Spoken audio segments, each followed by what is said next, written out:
Hi, welcome to today's soapbox. This is all the American Girl character dolls. This is not an episode of the Today's Soapbox podcast. However, if you like this video, I encourage you to check out the podcast. It's very similar to this. The reason this is not part of the podcast is because it does not match this week's article. This week's article is currently planned to be a movie review, so I didn't want to make a video about the movie. I wanted to make a video about American Girl dolls. So this is just a one-off. We'll see how this goes, but I would appreciate your feedback. Liking, commenting, sharing, subscribing, all of that helps me understand what you enjoy. So to kind of start, I want to explain what are my criteria for a character. So 1, they need to be sold as a doll. That means they cannot be just mentioned in a book. They have to be also sold as a doll. 2nd, they have to be given a name by American Girl. So that means no bitty babies, no just like you dolls, none of that. Those you get to give a name, but American Girl gives the name of these characters.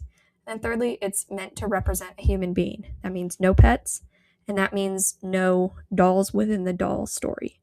So for example, some of the dolls, the characters have a doll, and you can buy that little doll. But those aren't people. And I know none of these are people, but I feel like we've now hit a level of inception where it's a doll within a doll world. And it gets really complicated, especially down the line. And hopefully I'll remember to bring that up. I have no idea how long this video is going to be, so bear with me. I'm also going to be talking about a variety of kinds of dolls. Most of them are going to be the 18-inch dolls or the 14.5-inch dolls. So that's your classic American Girl doll, and then your Wellie Wishers size. The classic American Girl doll is part vinyl, part cloth. They have what's called the sleep eyes, so they open and close. For some ASMR, here's the sound they make.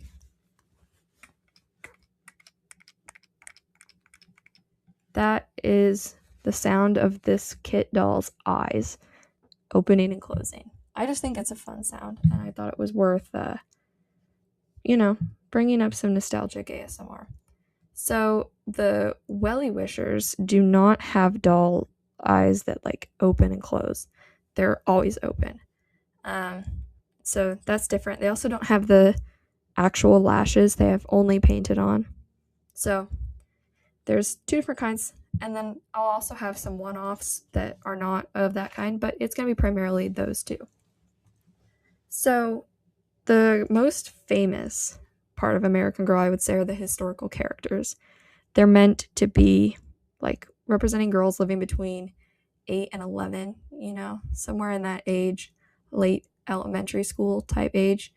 And they live at different points in American history. So just to kind of give you an idea of that, here is a timeline of when the dolls are meant to have their story take place. So you can kind of see the earliest doll is 1764, and she's Native American, so it's kind of telling the story of early America. And then it goes all the way to 1999.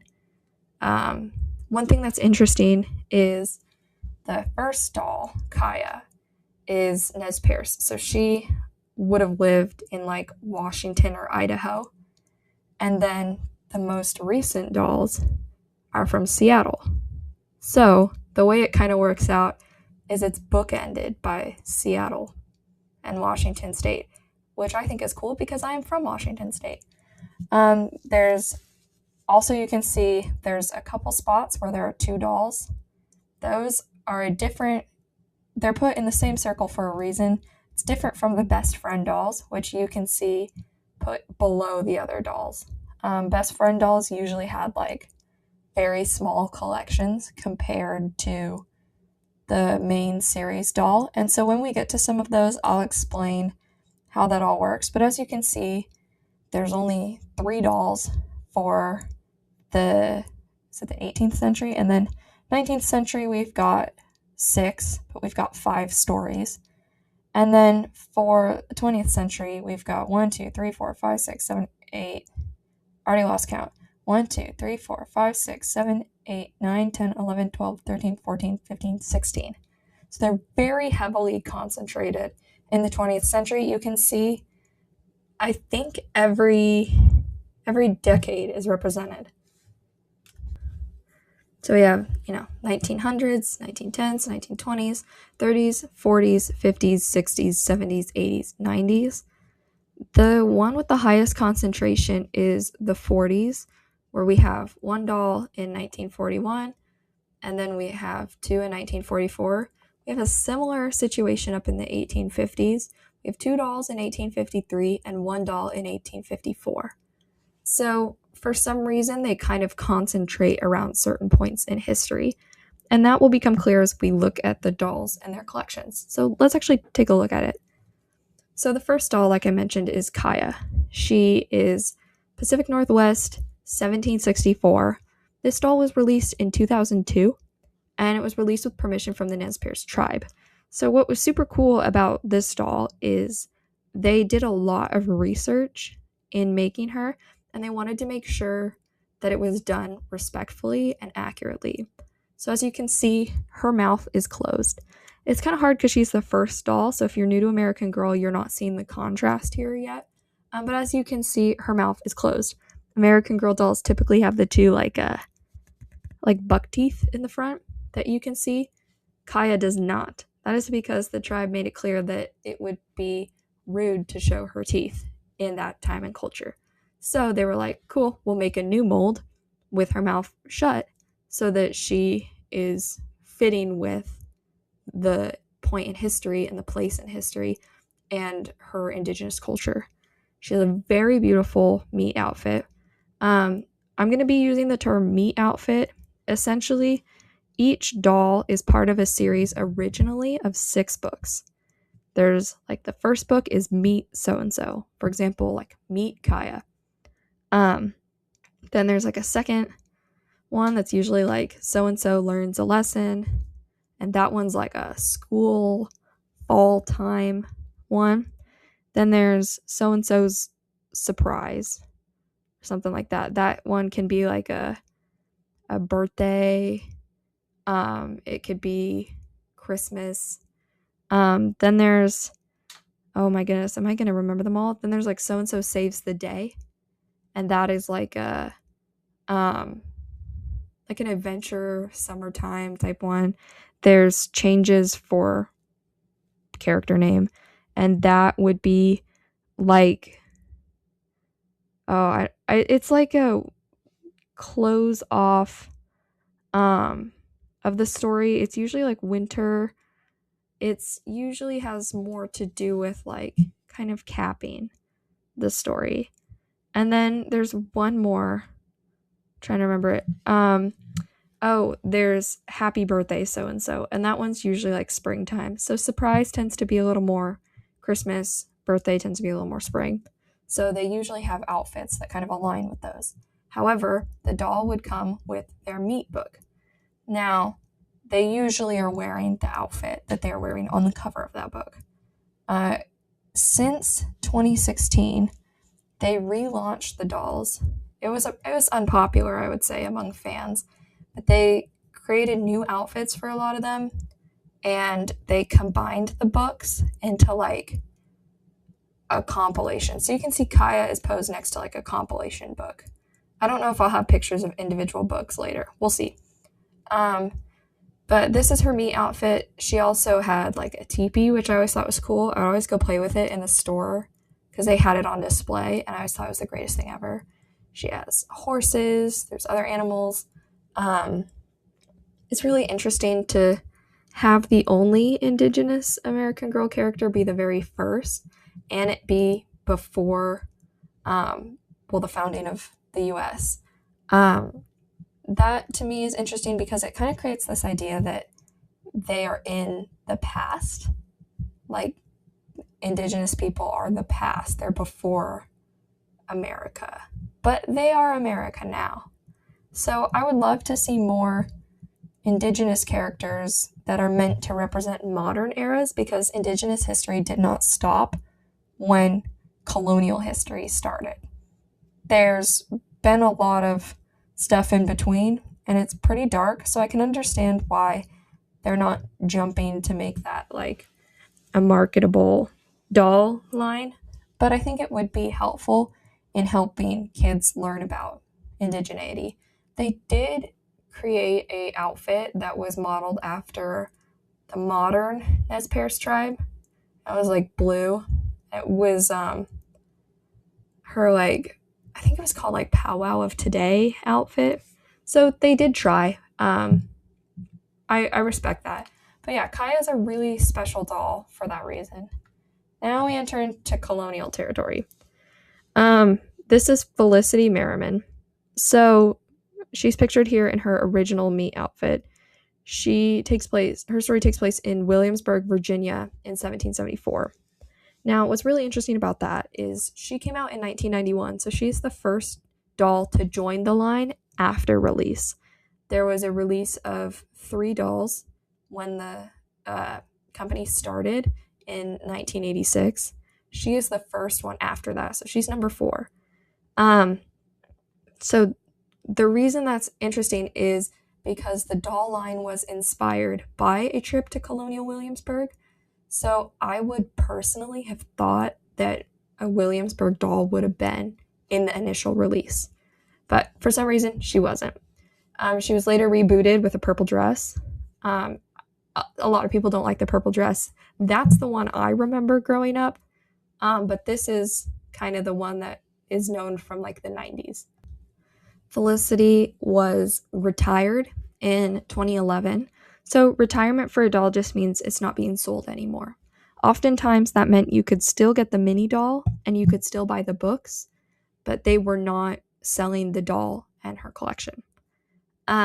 Felicity is complicated because her grandfather owned a plantation that had some servants on it that were implied to be enslaved people. And Felicity's stories are about freedom and independence because that's kind of the vibe of the dawn of the country, is this idea of independence. And she frees a horse that she sees as being abused by her weird neighbor. And she's like, oh, I gotta save this horse. And she, essentially steals the horse and like frees it because she doesn't like how it's being treated. But her conscience is not like pricked at all about her family's employees who are enslaved. So it's weird to me that it almost is like an allegory for freeing enslaved people, but it's a horse instead of the actual enslaved people in the story. And they used to, at the end of the book, have a like looking back section about the history of the time and what that character's life would have been like. But this one, when they reboot them, they got rid of that history section. So in the history section of Felicity's books, it would be like, oh yeah, slavery was going on. But in the actual narrative, they didn't address it. They would just be like, oh, he works for us and lives here and can't leave. So it got a little hairy. So there's some really interesting commentary on if Felicity should ever be sold in this state or should be changed or whatever. I did not read the looking back sections much as a kid because I thought it was like for grown-ups. I was like, I'm here for the tea.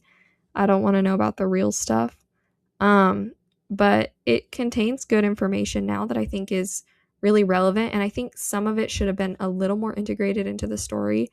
I don't think there should be exclusive information that can only be known if you read the looking back. I think more of it, if it was integrated into the story, would resonate with kids more. So some of these more problematic histories could be viewed with a little bit more nuance. So Felicity was then re-released from 2017 to 2019. And she had like this turquoise and like yellowy gold dress. And a lot of people hate that dress. It's kind of frumpy because it has like one of those, separately they sold one of those like butt pad things that like gives it the shape, like the Marie Antoinette type shape. But if you just bought the doll or the outfit, it didn't come with that. So it's just kind of a frumpy back. I actually have that dress. I love the shoes that go with it. And I bought it because one time there was like a Black Friday sale at the store and things were marked down ridiculously. So you could usually I remember getting books for like $1 at the Black Friday. So I have so many American Girl books because I just would be like grabbing one of each. And my parents would be like, we'll buy books. You have to pay for your doll outfits, but we'll buy books. I think the teal dress looks better on a doll with a darker skin tone because I think the like gold in it and like brocade stuff looks better with like a different skin tone. But that's just me. So then Felicity was re-released for the 35th anniversary, I believe, in this outfit, this like ivory and like flowers outfit. So she's very on and off. I remember when she was retired in 2011, and I was personally devastated because I always was like, oh, that means I'll never be able to get her again.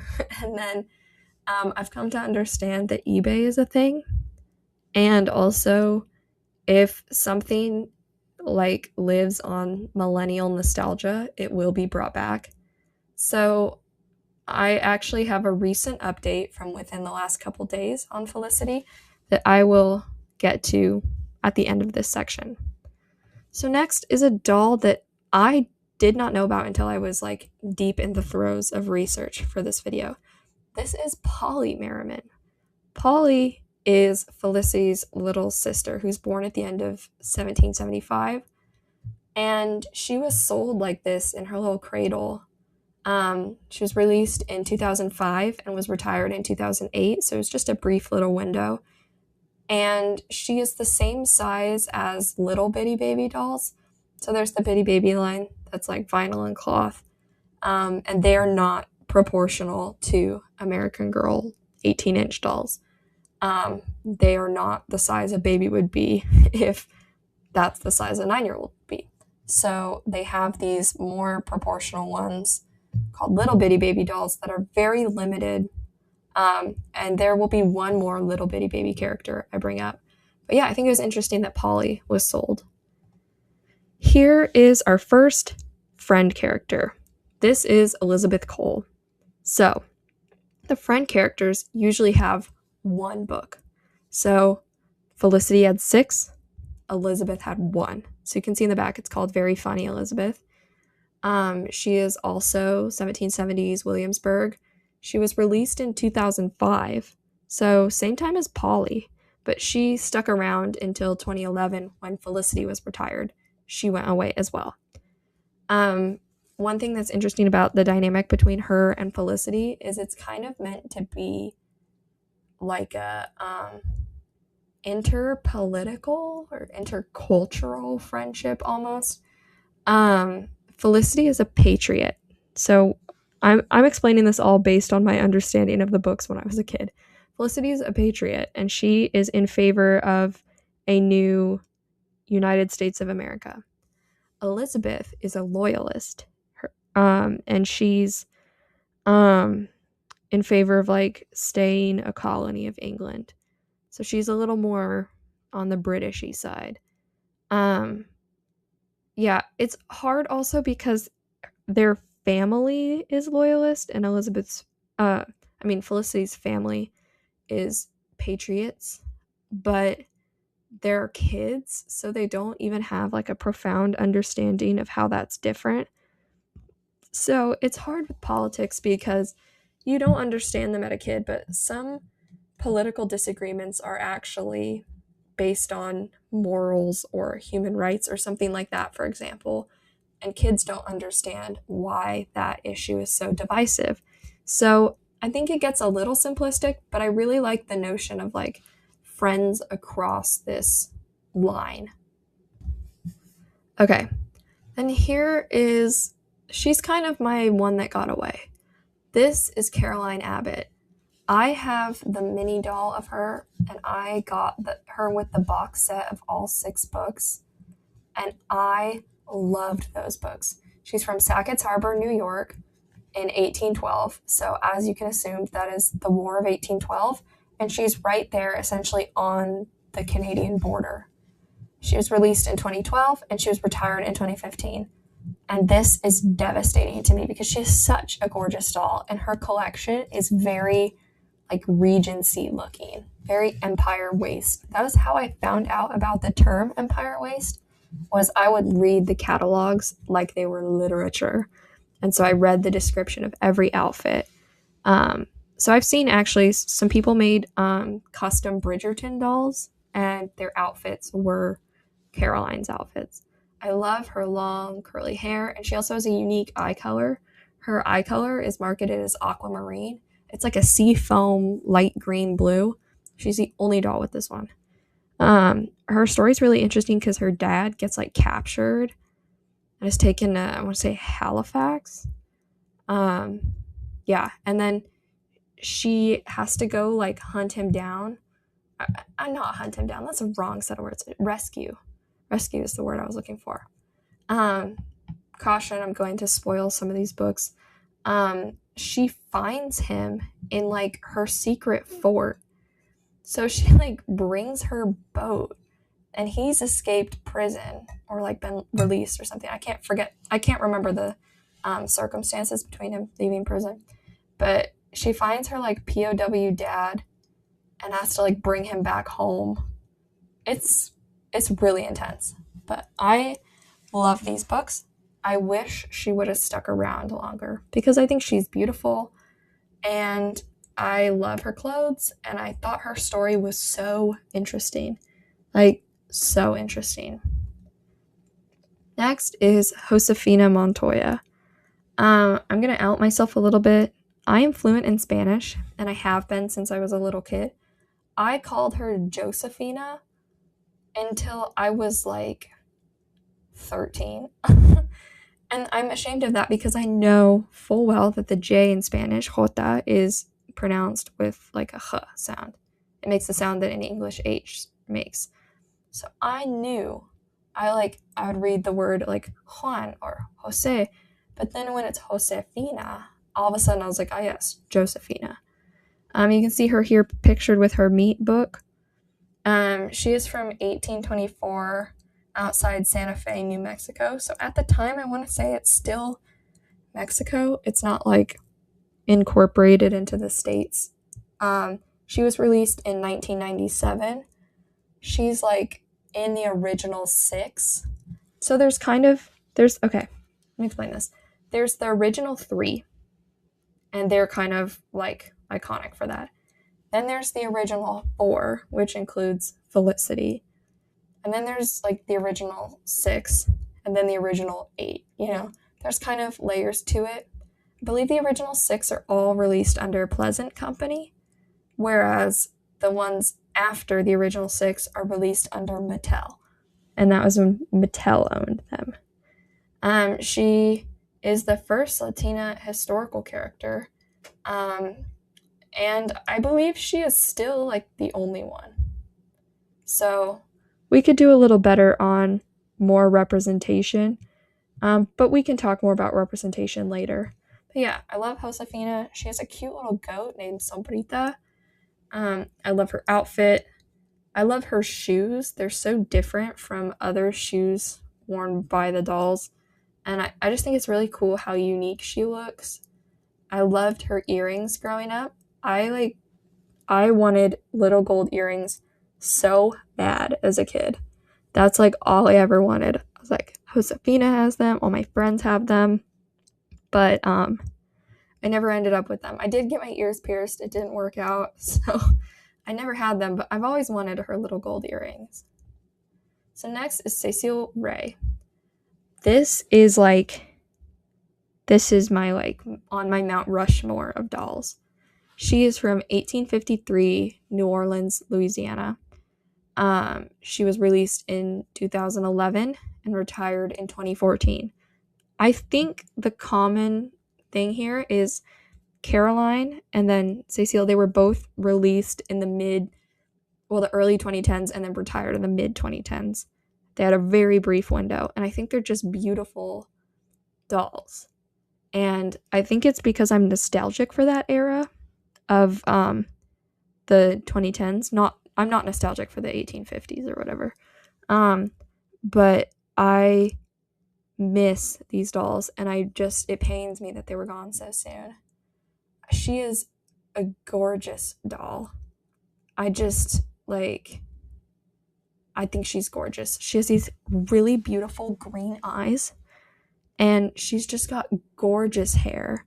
Her story is really interesting because she was released with a friend, Marie Grace. So, you remember Felicity and Elizabeth. Felicity's the main one, and then Elizabeth has one book. Cecile and Marie Grace have 3 books each, making up for a total of 6 books, and they weave together. So some of them tell the same events, some of them are like synoptic, and then they also branch off a little. So there's just a really beautiful connection there. Cecile is from a wealthy, free Black family in New Orleans.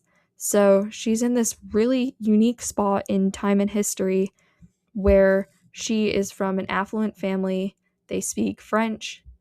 But even though she is still like pre-Civil War, her family is free.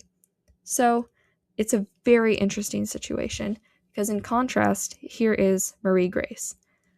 I love her as well. I mean, also released in 2011, retired in 2014, also 1853 in New Orleans. She is just so pretty as well. I think she and Cecile look really good together. They both have gorgeous boots and dresses and hair and ringlets, and Marie Grace is a brand new face mold, which I love a good new face mold. This face mold can be seen on like the Rapunzel doll. So yeah, she's very cute. Her family, well, so this is taking place at the time of the yellow fever epidemic, and her mother and younger brother both died of the yellow fever. Her dad is a doctor, and so they are living in, pretty decent amounts of poverty. And she's really not living the luxe life. And it serves as an interesting contrast to Cecile because they're very different economic statuses, but they also have different amounts of privilege because of, racial tensions. I love this doll. I've been calling her Mari Grace my whole entire life. It's Marie Grace. I just say it wrong. And I'm willing to learn from that. So yeah, very beautiful dolls. Gone too soon. Rest in peace. American Girl, you keep releasing the original dolls. Please re-release. Do like a 2010s nostalgia run. Do like 15th anniversary of these dolls. Bring back Caroline, Cecile, Marie Grace.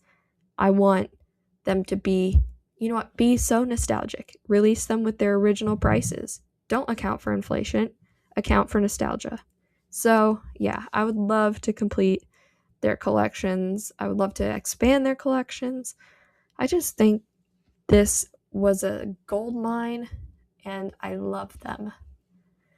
Next is our first OG character of this group. So we have Kirsten Larson. Her story takes place simply just a year later in 1854. She lives in Minnesota. She immigrated from Sweden. So her first book details their immigration journey. They take like a boat from Sweden to across the Atlantic to like New York. I want to say like Ellis Island. I don't know. I forget off the top of my head. And then they take like a riverboat up the Mississippi to Minnesota where they're going to live. And she was released at launch in 1986. They retired her in 2010.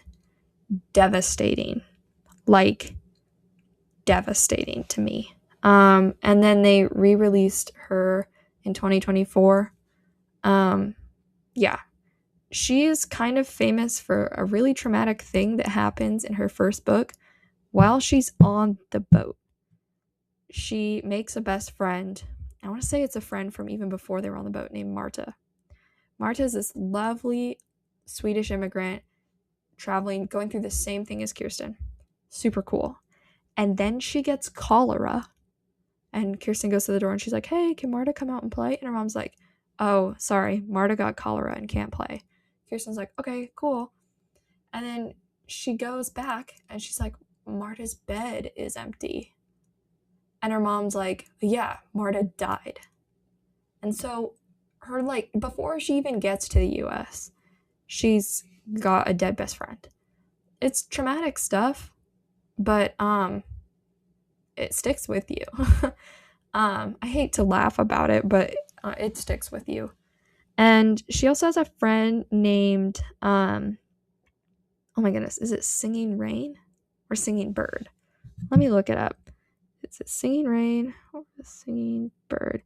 Anyway, her friend is indigenous and they meet out in like the woods of Minnesota, and they become good friends. So her name is Singing Bird. She is Dakota. So she is right around Kirsten's age, and then she her dad is the head of their village.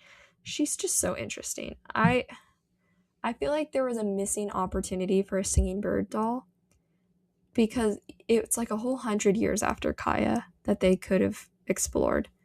So yeah, I think it's really crucial that there is a immigrant character and she's in the original launch, because that is a part of American history, and I thought it was really cool to explore it that way. Next is Addie Walker. She is also in like the original 6 lineup. Her story takes place in 1864 in Philadelphia, Pennsylvania, eventually. Does not start in Philadelphia. She is the first Black historical character to be released, and she is enslaved at the beginning of the books. Yeah. She lives on, like, I want to say it's like tobacco plantation, or I don't know. I shouldn't say. I don't know. And she escapes with her mother to Philadelphia because her enslaver is like not a nice dude. Shocker. And they have to leave her baby sister behind. And so in a lot of the books, she's like gradually getting pieces of her family back together because they couldn't all go at the same time. This is her original dress she was sold in. They've updated it and put her in like a blue dress, but I think this dress is really cute and I think it's evocative of the time period. Yeah, I just think she's a lovely doll. She exists in a really weird space in the world because dolls are meant to be like a bridge between a person and a thing.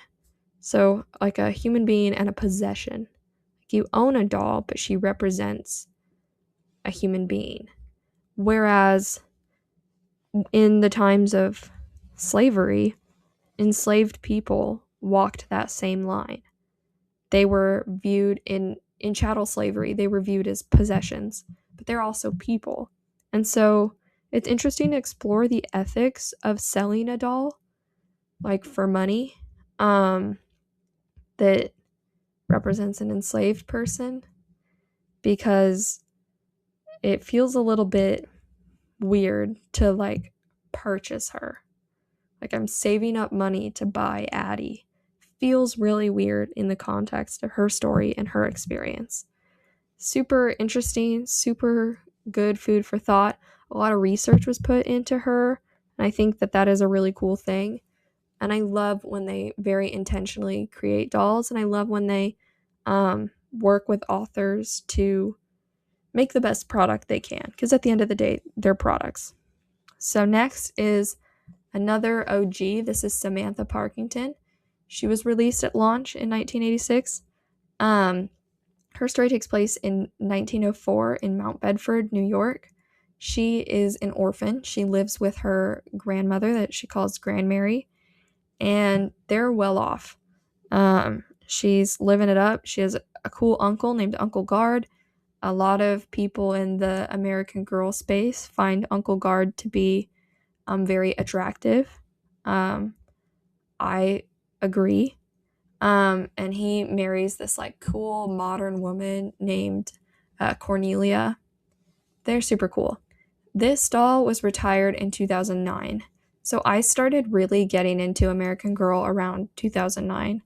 I got my first doll around that time too, as a bitty baby. But I got really into it. And I remember her being retired at that time. So I'd open the catalog and I'd be like, I can't even invest time in looking at her because I know I can never have her. And that was like emotional for me. And then like 5 years later, which to me at the time felt like a lifetime, she was re-released in 2014 and she's been available since.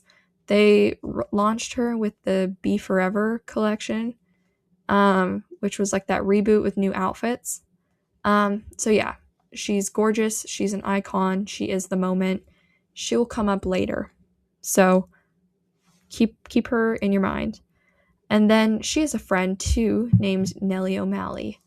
Nellie lives next door and she is a servant. Her parents work in like a, not a coal mine, but the same kind of vibes, like a factory. I don't remember where they work, but it feels like a coal mine. She was released in 2004 and she was retired with Samantha in 2009. So she's a best friend character with one book. She is so cute. She is an Irish immigrant, or she's the daughter of Irish immigrants, and she has two little sisters named Bridget and Jenny. And they live next door and become really good friends with Samantha, but they're working as like servants in this house. So they're like child laborers. Eventually, Uncle Guard and Aunt Cornelia adopt them, which is really beautiful and makes me want to cry because I love Nellie. Nellie is a lot of people's grail doll. A grail doll is like the doll that you really want to get your hands on. You really want one. Collectors have them. They're like, I want this doll because they're my grail doll. But she is hard to find because she, has been retired and she was only around for 5 years. So they never brought the best friend characters back. So like even when Samantha and Felicity came back, their friends didn't come back with them, which is kind of devastating when you think about it. So yeah, that's Nellie. So then here is Rebecca Rubin. Such a fun character. Rebecca lives in New York City in 1914. She is Jewish, and her family immigrated from Russia. So she wants to be a part of like the Hollywood scene. This is very early motion pictures. So they're like silent films. And she wants to be a part of all of it. And yeah, I just loved her books. She's also she speaks up at a like protest, and she's like pro-union and stuff. She's super cool. She gets to be in a film because her Uncle Max works in film. She has a cousin named Anna, and Anna and her siblings and family immigrate from Russia in like the second book, and they come through Ellis Island. So there's a lot about immigration there. They have to integrate into school and learn English, and Rebecca can kind of be a liaison for her cousin and be kind of an interpreter of language and culture for her. So it makes for a really nice story. I always really liked Rebecca, and I wish they would have had an Anna doll, because I think that would have been really cool. Fun fact, this channel and podcast and blog are actually inspired by Rebecca. It's called Today's Soapbox. And when I was little, I read where Rebecca speaks at a protest and she gets on a soapbox to talk. and someone like throws a rock at her head. She like passes out or something. But side note, yeah. She stands on a soapbox. So that's when I learned the term soapbox. And so I have my whole childhood been like, sometimes you just have something you care about and you need to get on your soapbox and talk about it. So today's soapbox comes from the idea of like, what is my soapbox today? You know, what is my thing I want to talk about today? It can be important. It can be very chill, like this video. But yeah, Rebecca's special to me for that reason. Yeah. Here is Claudie. Claudie was released in 2022. She's very new. Her story takes place in 1922, so 100 years before she was released. Claudie Wells, she lives in Harlem, New York, and so she's kind of a Harlem Renaissance doll. I like Claudie because you can kind of tap into the like Art Deco Gatsby vibes of the 20s in New York, but it's also very specific because it's, you know, the Harlem Renaissance is such an important piece of Black culture. So when they were initially developing Black characters, as you can see as we go through this presentation, there's not very many of them. And they were always kind of like, someday we'll do a Harlem Renaissance doll. Someday we'll be able to do that. And they finally got to, because not every Black story, the story of like Black girlhood in the US, not all of them have to be tragic. Like there are really important moments where culture is created, everything develops, and there's so much Black culture that has become mainstream because of the influence of, you know, Black artists. And so telling a story about that is super important in the context of telling history. Claudie is also a brand new face mold, and I think she is so cute. I just like something about like her cheeks and her like nose. She's just so cute. I just want to like hug her. I want to be her friend. I think she's great. So I'm a big fan of Claudie. Yeah, I could talk about Claudie forever, but she's very new, so there isn't a ton of history with her as a doll yet. Here is Kit Kittredge. She is kind of the old tried and true. I feel like she's one of the default dolls. Kit is wildly popular. Her birth name is Margaret Mildred Kittredge, but she goes by Kit because it's short for Kittredge. I'm actually holding a Kit doll right now as I podcast, and she has this blunt little bob, which is great because if you're not equipped to take care of doll hair, because it is a bit of a thing to take care of, she's a great doll to have. She is a journalist like me, so I love that about her. She is living during the Great Depression in 1934 in Cincinnati, Ohio. Her dad loses his job, and so her family has to find a way to make money, so they decide to rent out part of their house to boarders. And so Kit has to move out of her room and live in the attic.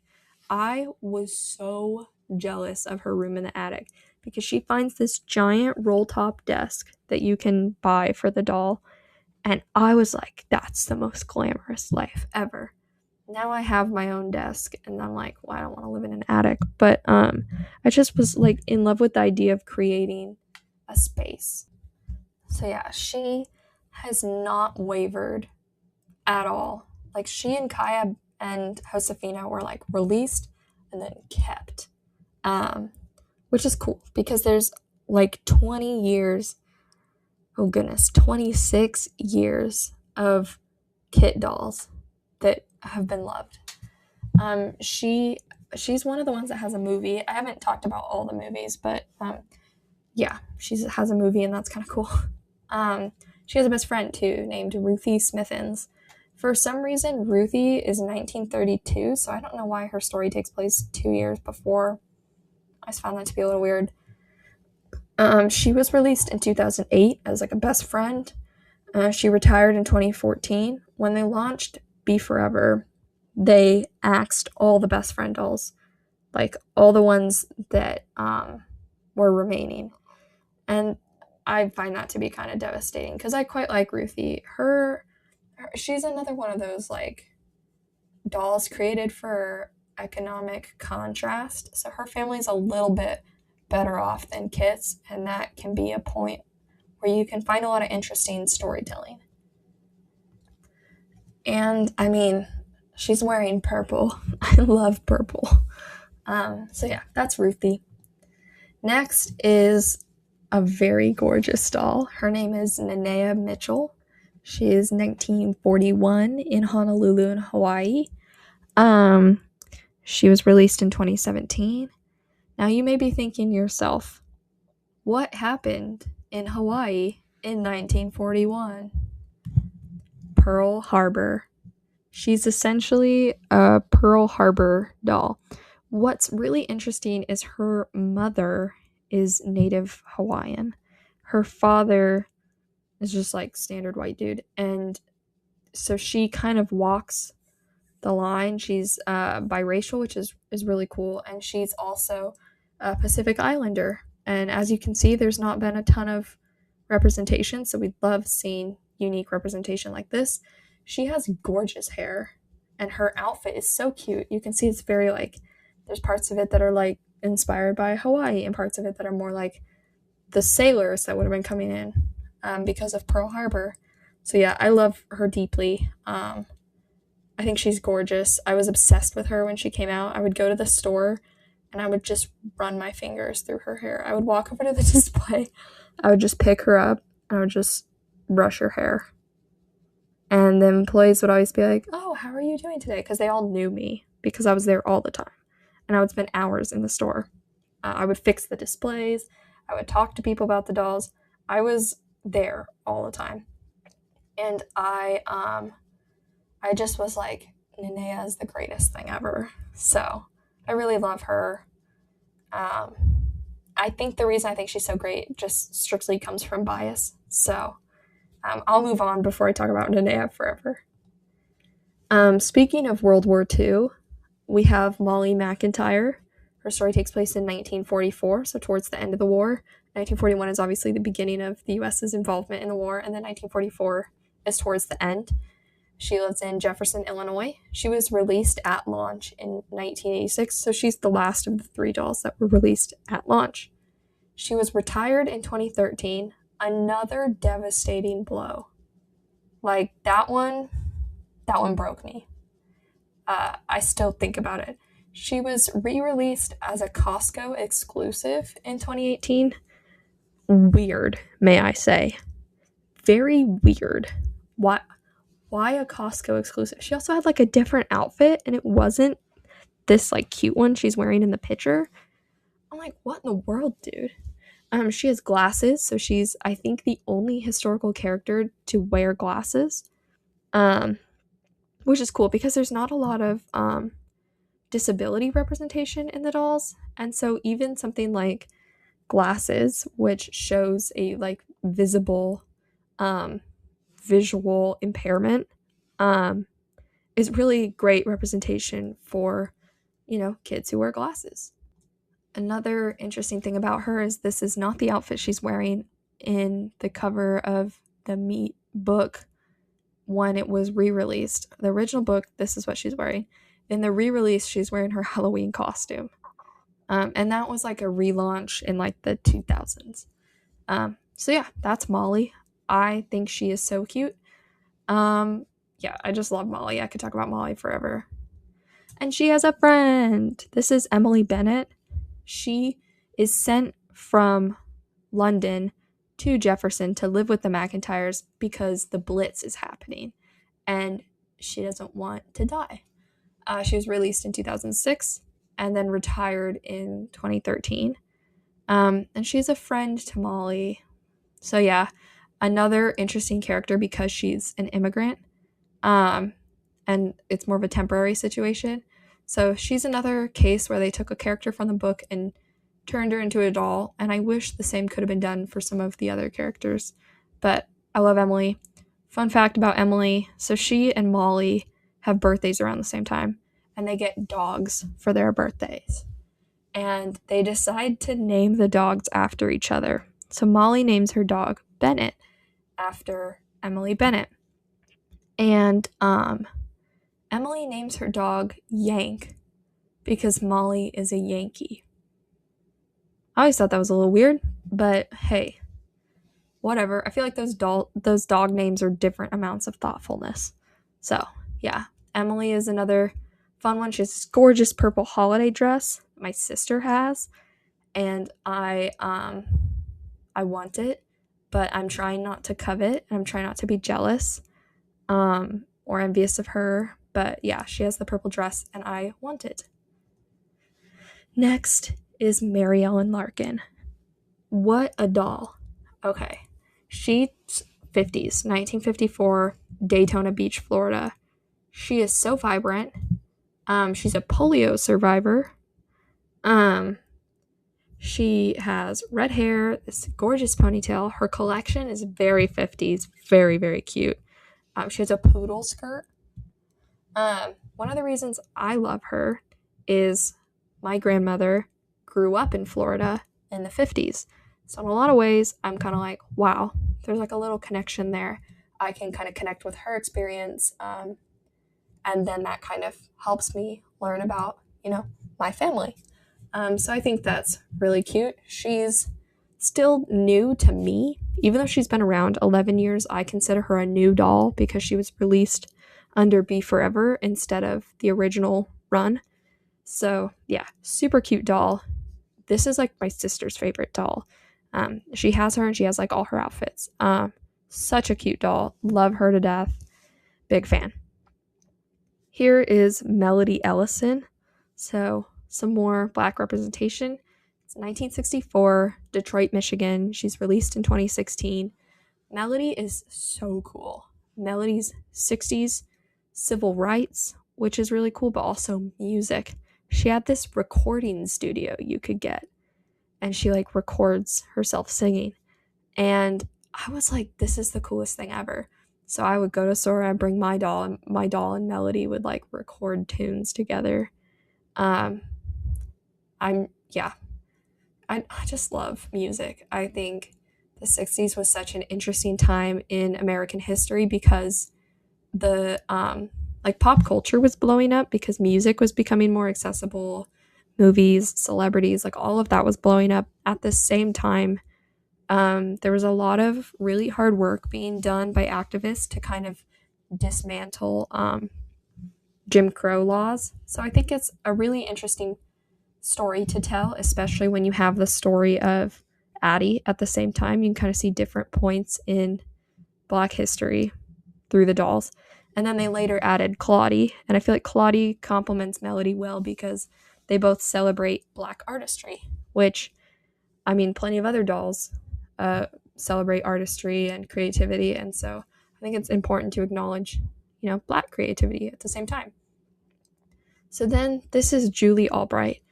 For a long time, she was the newest doll because her story takes place in 1974. I always liked her because that's the year one of my parents was born. So yeah, her parents are divorced, so she's like very 70s trendy, which I thought was interesting because like it's this really interesting point in history because she's living with her mom in San Francisco in the 70s. Wild. So interesting. Very hippie, very cool. I don't like this outfit. I prefer her original outfit. I don't know why I didn't get a picture of her original outfit. Probably because this one was easier to find because she's still sold. So she was released in 2007. So she was released before I was really into American Girl dolls. But yeah, she's really cool. I love her books. She's also, she talks about Title IX a lot. She wants to be on the boys' basketball team because there isn't a girls' basketball team. So, like one of her nicknames is Alley-oop. She plays basketball, And so really interesting discussion of gender inequality and Title IX in her books. And she has a best friend. This is Ivy Ling.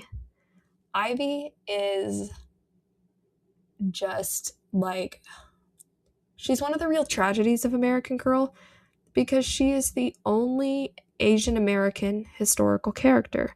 So she was released in 2007, around the same time as Julie. She was retired in 2014. Now again, she was the only Asian American historical character. Now if you want to open that up broader to AANHPI, then you can count Nanea as well. But Ivy is Chinese, and she celebrates Chinese New Year, and she kind of shares that with Julie. Like, Julie comes over and celebrates with them, and her books taught me so much about Chinese New Year, and I had friends who celebrated it growing up, so I could understand their culture better through Ivy. I just love Ivy. Yeah, she's Julie's friend, and she's another great piece of San Francisco history, because, I mean, obviously there's a Chinese population in San Francisco, and I think highlighting that part of the story is super cool. And I love her friendship with Julie. They just seem like really good fits for each other. I just love Ivy, and I'm very upset she was only sold for a short amount of time. Like Nellie and Emily, there's these really interesting international stories. Nellie, Emily, and Julie all have like traditional white best friends. And then like Nellie's an immigrant, Emily is essentially a refugee, and Ivy is the daughter of immigrants. And they're all sidelined. And then as soon as they do the reboot, they're gotten rid of. And I think that's horrible. I think they are so important to the stories of their friends, and their stories are so important to tell. I think it's a real travesty that these dolls did not stick around. I think it's horrible that we don't have an Asian American historical character in the lineup available for purchase today. There are a lot of, Asian people. Like, there's like 1 billion people in China, and there are tons of Chinese American people, and there is no doll that represents them. Yeah, I don't think you should have to hunt for Ivy to find a character that represents you. Now, obviously, there are dolls that look, that are like the Just Like You dolls that are made to represent Asian American people, but they are not given the same weight as a character. So, I would love to see an Ivy return. Next is Courtney Moore. This rocked my world a little bit because she was released in 2020, and her story takes place in 1986 in Orange Valley, California. The reason this weirded me out is because her story is, first off, newer than Julie, so that brought the, making them historical characters. This makes the 80s historical. So Courtney realistically could be alive today. Pretty much, I think Kit is probably the oldest one that could be alive today, but she could easily be, raising kids right now, which is super interesting. Or she could be like on the moon. She could do anything she wanted. So yeah, Courtney. Since she came out in 1986, that's the time when Pleasant Company started. So her doll has a Molly doll, if that makes sense. So there is a little Molly sold to be Courtney's doll. So then that made things a little complicated for me, because then are all the other characters dolls within the doll world? Could she have also bought a Kirsten or a Samantha, and then a couple years later when, Felicity comes out, could she have bought a Felicity? All the way down to is she living as a person now and sees this doll released of her and is like, oh, I can get a doll of me, named after me, built by me. Would Courtney then have been involved in the research of creating her character? So are they fictional characters within their world? that will get more complicated further down the line. But yeah, that started to weird me out. So I had a hard time conceptualizing Courtney because she's so new, and people started freaking out. People online were like, what do you mean a historical character from the 80s? What do you mean the 80s are history? It's like, duh, they're history. At this point, like, I'm recording this in 2026. I mean, 2025 is history. All history means is like the past, you know? It's like, yeah, the 80s were 40 years ago. Sorry. Now it gets even worse. We have 1999 in Seattle, Washington. We have twins. Their names are Nikki and Isabel. That bothers me big time because we will discuss other characters named Nikki and Isabel later on.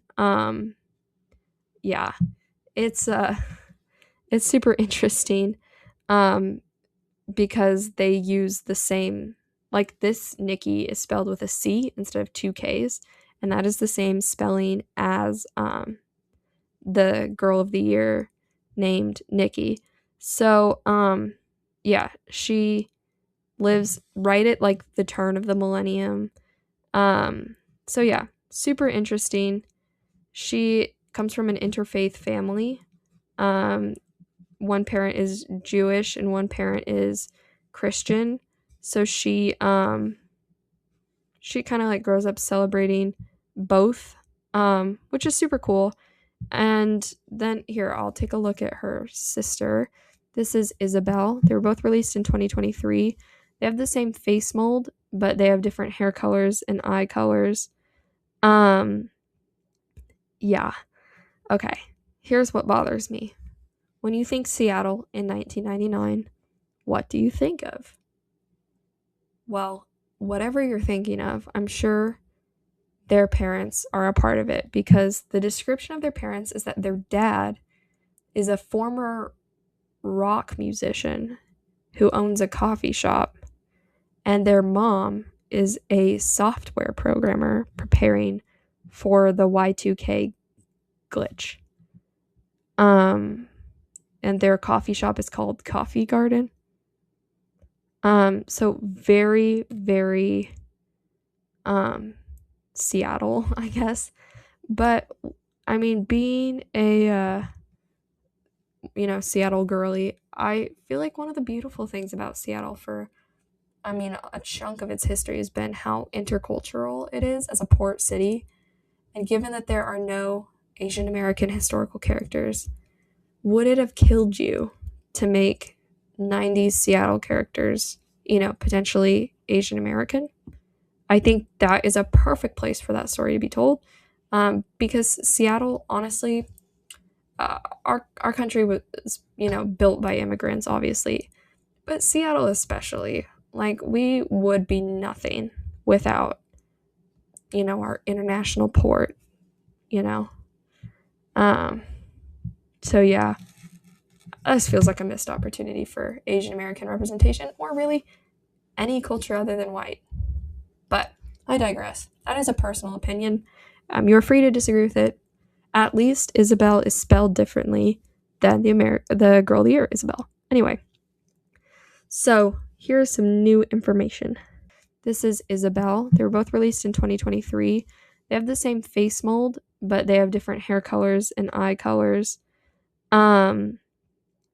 Yeah. Okay. Here's what bothers me. When you think Seattle in 1999, what do you think of? Well, whatever you're thinking of, I'm sure their parents are a part of it because the description of their parents is that their dad is a former rock musician who owns a coffee shop, and their mom is a software programmer preparing for the Y2K glitch. And their coffee shop is called Coffee Garden. So very, very Seattle, I guess. But I mean, being a Seattle girly, I feel like one of the beautiful things about Seattle I mean, a chunk of its history has been how intercultural it is as a port city. And given that there are no Asian American historical characters, would it have killed you to make 90s Seattle characters, potentially Asian American? I think that is a perfect place for that story to be told, because Seattle, honestly, our country was, built by immigrants, obviously, but Seattle especially, like, we would be nothing without, our international port, so yeah, this feels like a missed opportunity for Asian American representation, or really any culture other than white. But I digress. That is a personal opinion. You're free to disagree with it. At least Isabel is spelled differently than the girl of the year, Isabel. Anyway, so here's some new information. They just, this week, started their 40th anniversary re-releasing. So they created the modern era dolls. These are the original 6 dolls: Addie, Josefina, Molly, Samantha, Kirsten, Felicity, adapted to the vinyl Wellie Wisher size doll with modern outfits. A lot of people are calling them Ozempic American Girl dolls, and it is kind of the look of them. I think the cutest ones are Addie and Josefina. I think Josefina looks so good. She's the only one that doesn't look uncanny valley to me. Addie, I love her hair. I love the painted edges. I think a lot of detail was put into her, and I think she looks great. I'm really struggling with Kirsten and Felicity's eyebrows. And at the time, Felicity was not available for purchase, so I was like, why in the world would you do just the modern era one? I don't know. I don't know how I feel about this line. Well, I know how I feel about Josefina. I think she's gorgeous. I love modern era Josefina. So if this is what had to happen to make Josefina happen, great. One of the controversies is their packaging had the background of one of their books. So, for example, if they're walking in front of a house on their Meet book cover, then the packaging for the modern era doll would have that house in the background. Well, guess what Addie has in the background? A plantation, tobacco plantation. This to me reads a little weird because she's meant to be modern era, and still one of the defining pieces of that packaging would be her past enslavement. I do think it is important to acknowledge that history. I don't think you can gloss over it. I don't think it is appropriate to be well, this has nothing to do with the dark parts of history, because it absolutely does. But it just felt weird to be and here's what Addie would be doing now. Still at the plantation. That just felt weird. So yeah, modern era dolls, pretty controversial. I don't mind, I keep saying this, I don't mind Josefina and Addie. The rest of them, bye. Do not come to my house. They also re-released the American Girls collection. So while I was researching, I had a little crash out because I couldn't find most of the dolls available for purchase. I was you can't buy a Josefina right now? What's wrong with this picture? I was are they quietly retiring them? And so then I was well, it's the 40th anniversary. Maybe they'll re-release. I don't know. And then they did. So the dolls come with a more original version of their book, their original outfit. And so, I mean, in the back row, left to right, you have Kirsten, Addie, Kaya, Molly. Bottom row, left to right, you have Kit, Samantha, Josefina, Felicity. So that means this marks Felicity's return. She was out for the 35th anniversary, I believe. She's come back for brief little windows. But yeah, she's back now. So you can now get Felicity. Okay. Let's talk about Girls of the Year. Between sections, I just want to remind you, if you like this so far, I would love if you would like, comment, share, subscribe. If any of the dolls you see here, if you had one of them, I would love to hear in the comments about what dolls were in your collection. which one was your favorite? Which one did you wish you had? I would just love to hear from you. So the girls of the year are characters between like 8 and 11, like the historical characters, that they were released for 1 year only, and they reflect like the modern girl. So right now, the historical characters and the girl of the year do not overlap. So here, I'll show you. This is the first girl of the year. She came out in 2001, and she represents 2001. The twins, the Hoffman twins, represent 1999. So there's 2 years between the Hoffman twins and Lindsay. While one of them is a girl of the year who's no longer available for purchase, the Hoffmans are like the new it thing. So that's kind of cool to see that converging. Lindsay is Jewish American, which is a cool story. She's from Chicago, Illinois. You can see she's got a little computer there, and her computer looks ridiculous. I think it actually worked, like it was like a calculator or something. Anyway, she has a cool scooter. She's got a messenger bag. Very cool. I can't find good pictures of her because she was only sold for 2 years. They've had a hard time dialing in the exclusivity of a girl of the year. So she was available from 2001 until the release of Kaylee. Kaylee released in 2003. She's from California. I personally theorize like Malibu. That'd be my guess. Yeah, very beach. She surfs. Yeah, she's pretty chill. Blonde girl, brown eyes, beach dress. And she lasted from 2003 to 2004. I quite like her book. I think her book is good. Anyway, next we start to lock it in. This is the 2005 character. And from here on out, they're going to be mostly for 1 year only. So that means usually announced late December and then available for purchase from, January 1st to December 31st. This is Marisol Luna. She's from Chicago, Illinois. I read her book a bazillion times growing up. She is a dancer. She is Latina and she does folklorico dance. And so I just devoured learning about like the outfits and the dance and like what was in her dance bag. I think she's super cool. I think her outfit is really wild. Very 2000s. I think she's a gorgeous doll. Yeah, I love her. I wish we had her for longer. It does bother me that her hair is darker on the book cover than the doll's is. One of those things needs to be remedied, in my opinion. I would love a Girl of the Year re-release where they would be like, I don't know, they could do like one doll a month for a year. Or they could just put out like 10 years of them or whatever. So yeah, that's Marisol. This is Jess McConnell. She was a brand new face mold. She came out in 2006.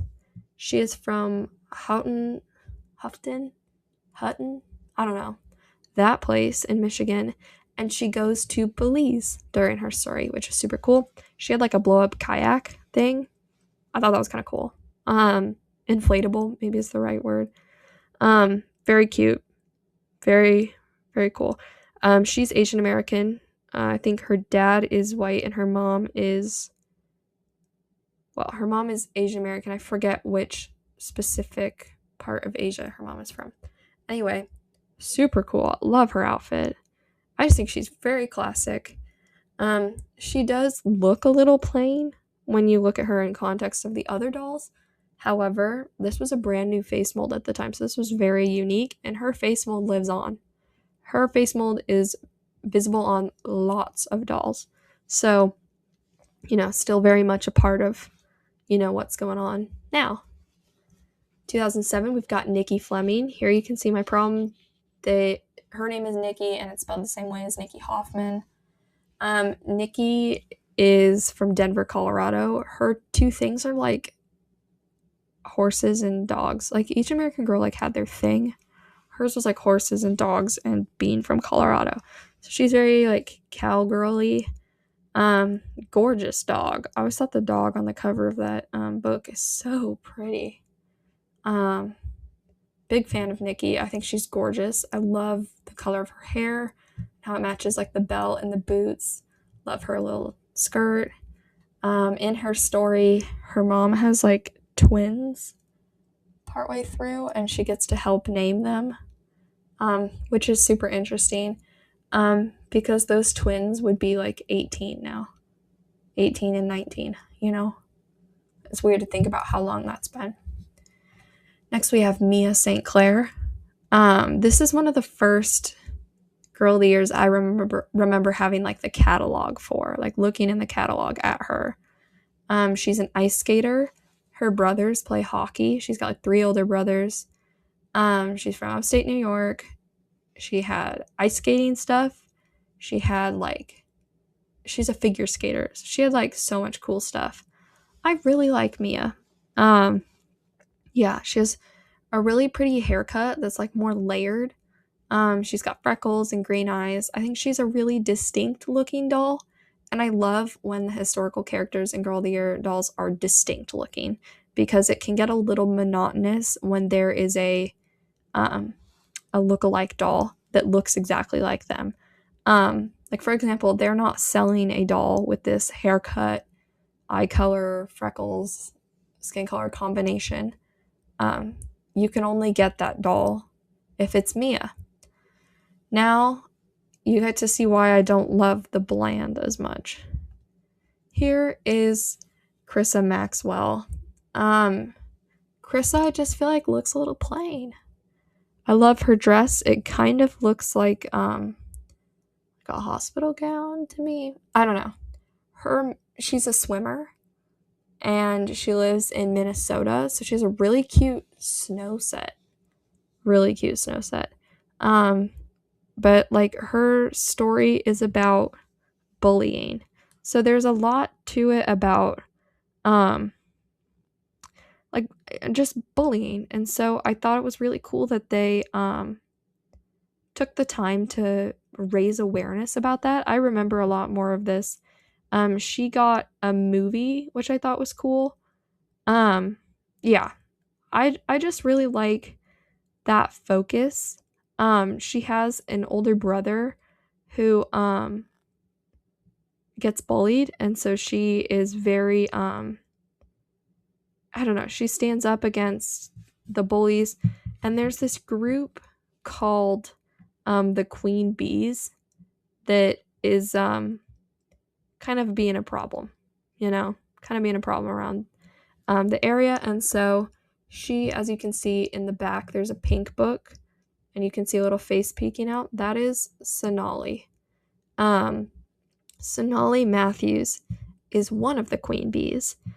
And, I mean, for lack of a better way to say it, she kind of converts Sonali to be nice. And so she, like, leaves the Queen Bees and starts helping Krissa in her, like, anti-bullying advocacy. So you can see she comes with a different book. She doesn't have her own book. She comes with a book about, like, being friends. She had, like, no other outfits. But she's, like, a friend doll to Krissa, which was weird because we had not seen this from a Girl of the Year before. We also have Gwen Thompson. Gwen comes with the same book. She is unhoused in the book, and so she gets picked on quite a bit. And so, yeah, Krissa's very much defending her and is a part of that story. And so she's a victim of the Queen Bees. And then the reason she has bangs is there's like this girl in the Queen Bees that like tricks her into like getting her bangs chopped off and like rudely like cuts them short. It's interesting. She's played by Caitlin Dever in the movie version. So in my head, she's always Caitlin Dever. And I struggle with it because every time I see Caitlin Dever in anything, I'm like, that's Gwen Thompson. I think the movie's like available on YouTube or something. but you didn't hear that from me. Yeah, I don't know. I think it's really wild that, like, how expensive these dolls are, and they're marketed as, like, living in poverty. So it's a little, the optics are weird. So yeah, there's Krissa, and then her friends are Sonali and Gwen, and they don't really have collections. They're just kind of additional dolls. Here is Lainey.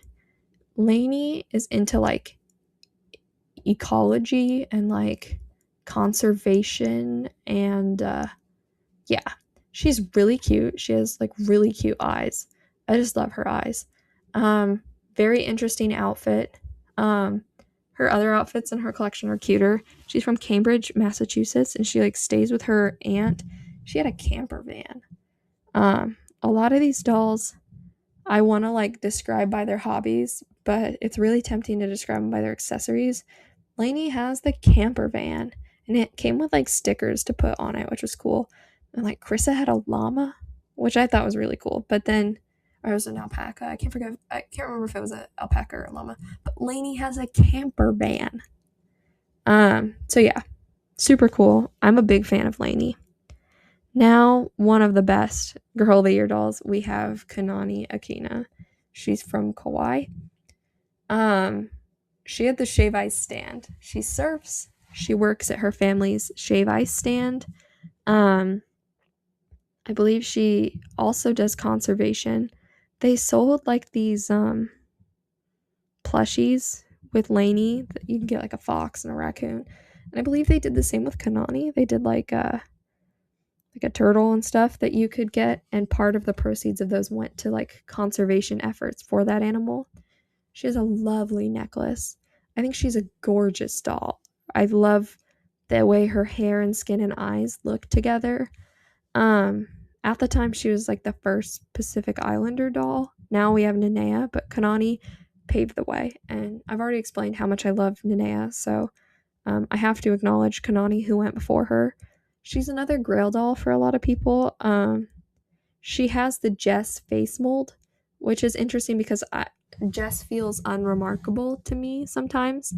I do love the Belize aspect. I think it's really cool to include travel in the story, and that gives you kind of a way to include another country in these American narratives. But in my opinion, Jess was worth it to get Kanani. I'm very biased in favor of her. When my local store opened, Kanani was for sale. So I have a photo of me with, like, the Kanani display. So that's always it was a little shave ice stand, so that always makes me nostalgic. So I think part of it is the age I was at the time. I really appreciated Kanani, and I just thought she was gorgeous.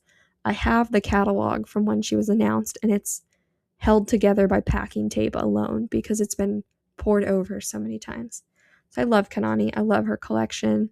They used to do these, like, starter collection packs where it was like $300 and you get the doll and, like, a bunch of the outfits. And I was always like, one of these days I'll get the Kanani starter pack. I did not end up getting the Kanani starter pack. So yeah, here is McKenna Brooks. She is another one of those dolls that I'm like, she looks the same as every other doll. She's into gymnastics, and her family has a coffee shop. I don't understand why all the Seattle characters have to have coffee shops. I mean, I do understand it, but I don't love it. I mean, I don't own a coffee shop. So yeah, I was of the opinion as a kid that since I was in Seattle, because they were representing my culture of Seattle, I should receive the doll for free. I felt that if I went into the Seattle store and I was from Seattle, they would just be like, oh, we made this for you, and they were going to hand her to me. That did not happen. She also has a movie, and she is the whiniest character maybe there's ever been. Her tutor, so she's struggling in school, she gets a tutor. Her tutor uses a wheelchair. She's very judgmental of her tutor. She's like, wheelchair? Okay. If you think you can tutor me, I guess. And then she breaks her ankle doing gymnastics, and her tutor's kind of like, now you understand it a little bit more. And so she can work through that injury with the help of her disabled tutor, who can kind of help her empathize, which I thought was a great way to teach kids to like understand disability. I mean, the disability community is the minority you can join at any time. And so it's important to focus on accessibility. McKenna had a purple bunk bed. I think it came with stickers as well. One of the things I loved most about her is she has very plain hair, but each outfit she came with, or each outfit she had, came with a hairstyle card that was like a tutorial for how to make the hairstyle. And then there was an exclusive outfit in her starter pack, and it had fishtail braids on the hairstyle card. And I desperately wanted the starter collection because I was like, how else am I going to learn how to do fishtail braids? So I like begged my parents, and they were like, oh my goodness, stop. And then, I mean, I learned how to do fishtail braids online. So it all worked out in the end. She also had this cool game online where you could fulfill orders at the coffee shop. I love that game. I played that game for hours. So yeah, McKenna's cool. Then there's Sage Copeland, another kind of, I felt she was a little bit whiny as well. She's gorgeous. I feel like I knew like 5 people with this doll. She was very popular when she came out. She looks really distinct. She's got long, beautiful hair. These gorgeous boots, cute dress. Like, I love the Albuquerque-ness of her. I just love her. She had beautiful horses. And then her grandma breaks her ankle, and Sage acts like obviously that would be traumatic, but Sage acts like this is the worst thing a person can go through. Especially in the movie. I remember they used to do premieres of the movies. And I got to go to the premiere of this one. They would give you like little themed goodies, and they started handing out little doll-sized t-shirts that like advertise the characters. So I have several of the Sage shirts. Because I would go into the store and I'd be like, oh, what are you handing out? They would hand me one, and like they didn't know I had like 3 others at home. But yeah, I like that she's an artist. But the thing that everyone needs to know about Sage is, since she's from Albuquerque, she had a hot air balloon. And I was like, guys, I need this hot air balloon. And my parents were like, you don't have room for a hot air balloon. And I was like, well, I'll make room. Like, we'll sell my bed. Like, let's find a way to get my American Girl doll a hot air balloon. And that was on display in the store, so I could go like mess with it. I love that thing. Very clunky in retrospect. I don't want one, and I'm glad I don't have one. But at the time, I was like, this is the coolest thing that's ever happened. Here is Isabel Palmer. She's from Washington, D.C. She is a dancer, and she does fashion design. So she had like mix and match outfits you could get, or is like buy just the sweater, buy just the leotard. What's interesting about her is she has these highlights that are pink at the bottom, and they clip into the back of her head because they have like these little hooks, and there's like little ribbons in the back of her head. So I thought that was super cool. I like Isabel. Yeah, I don't know. She hit at the right time for me. I was about the age of the character at the time she was released. It was really cool just to see, just the dance stuff. I thought that was really cool. It's become a bit overplayed, the dance stuff has. But at the time it felt fresh to me. And I love her books. I read them a bazillion times. Next, we have, I would say, my Grail Girl of the Year, Grace Thomas. Grace is from Bentwick, Massachusetts, so like Boston area, and she travels to Paris, France. Now, I don't know if you can tell she went to Paris. It's pretty subtle, but she has a beret on and a Paris shirt. This is like Paris Je t'aime. And she has a little Eiffel Tower and a bouquet, and yeah, she ends up going to Paris, and she has a cousin there named Sylvie. Now, in the movie, she is played by Olivia Rodrigo, and her friend Sylvie, or I think it's her cousin Sylvie, is played by the girl who plays young Cinderella in the 2015 live action Cinderella. So to me, these are celebrities. I got to go to the premiere of this one, and they had little macarons they gave out. They had little French pastries, and Grace had this giant bakery, pâtisserie, that she had. It's red, and the little heart on her beret was on everything. That was like her icon. That was like the Grace symbol. And when instead of handing out little doll t-shirts, they handed out little doll aprons that said like Grace Thomas Girl of the Year 2015. So I love those aprons. They're super cute, and the bakery, the pâtisserie, came with like a bazillion accessories. And that was another one that when I would show up at the store, I wanted to play with that one. I love her. She has like these little side swept bangs. Very cute. This is Leah Clark. Leah spelled with no H. Just note that for now. She is from St. Louis, Missouri, but she ends up going to Brazil. I believe Salvador, Brazil. I love her because she has a unique skin tone and hair color and eye color combination. Her character is meant to be 1/8 Brazilian.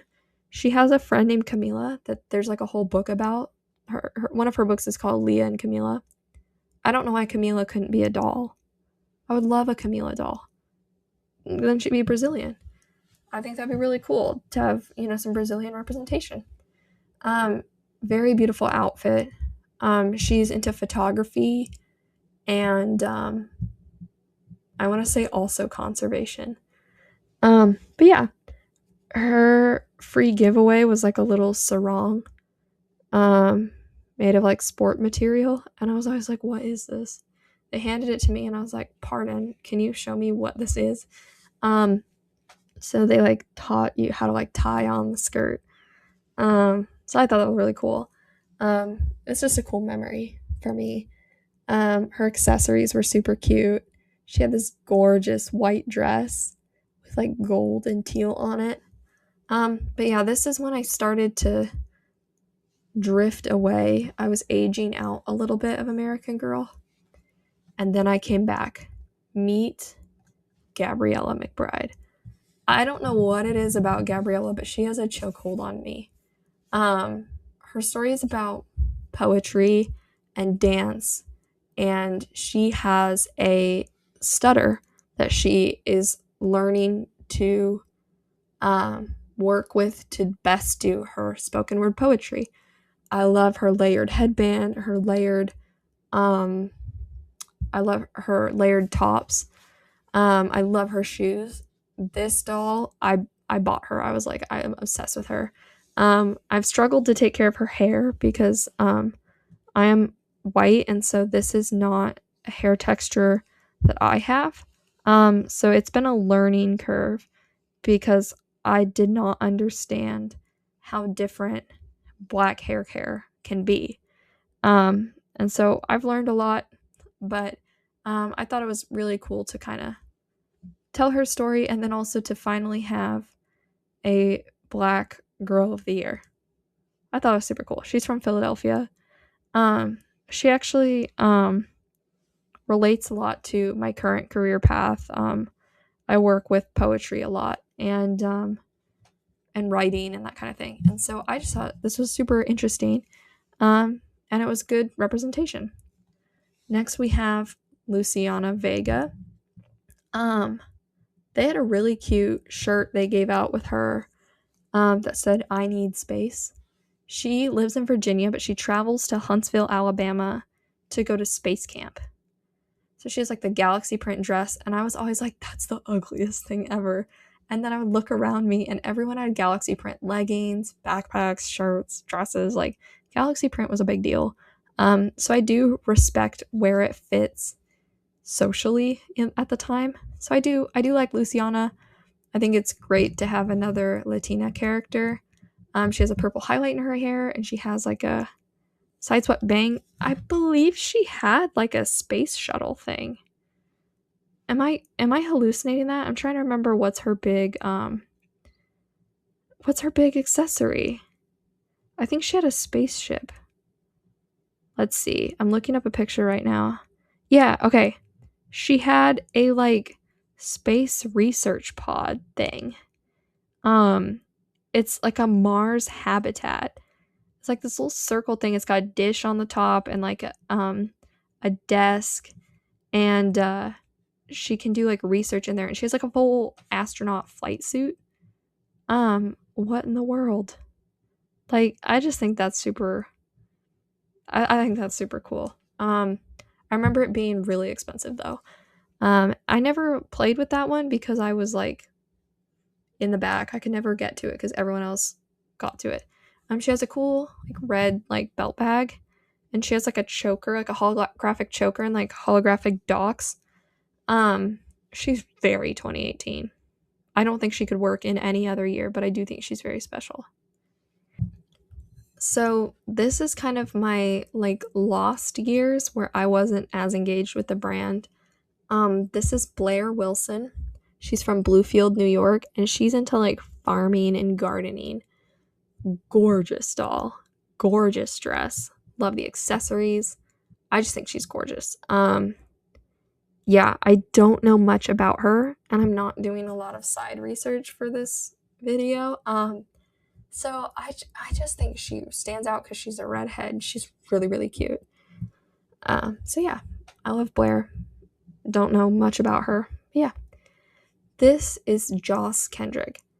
Now, Joss is a big deal to me. So she's a 2020 Girl of the Year, Huntington Beach, California.